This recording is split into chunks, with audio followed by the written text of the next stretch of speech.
Good evening from Washington, D.C., and thank you to those of you joining us from around the world for news from a Catholic perspective. I'm Lauren Ashburn. U.S. Catholic bishops make their voices heard as they weigh in on who will lead the American Church on critical issues, including life and religious liberty. Correspondent Wyatt Goolsby joins us from the conference in Baltimore. Good evening, Wyatt.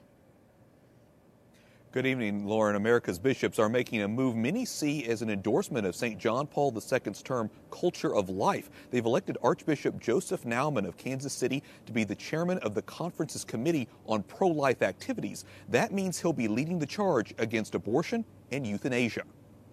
Culture is built by individual choices and decisions that people make.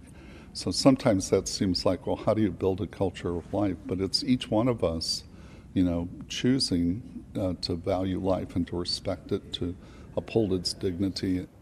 I spoke one-on-one with Archbishop Naumann this afternoon, shortly after he was elected the new chair in a close election with Cardinal Blaise Cupich of Chicago. The Archbishop in his state of Kansas is known for challenging Catholic politicians who say they are pro-choice. The U.S. bishops also elected Archbishop Joseph Kurtz of Louisville to lead the Religious Liberty Committee. I think religious freedom is good for America. It's not only good for the church, it's not only good for that faith-filled person to be able to be true to his or her conscience and convictions, but it's good for America. Archbishop Kurtz tells me it's an honor to continue the work of Religious Liberty Committee. It's only been around for about 6 years, but it has become one of the most important panels. Its aim is to uphold religious conscience rights at home and promote religious freedom around the world.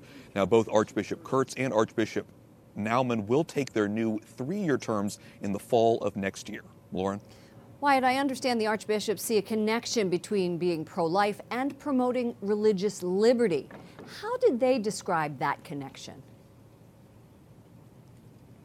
Yes, Laura, it was interesting talking with both of those archbishops because they both told me separately that their committees are about respecting the dignity of the human person, whether that's about the right to life or it's about the ability just to be able to practice one's faith without the government restricting conscience rights. And, I was talking with a number of bishops here at the conference, Lauren, and so it wasn't just those two bishops. Many bishops were telling us that those values are actually closely linked. Lauren? Correspondent Wyatt Goolsby reporting from Baltimore. Thank you, Wyatt.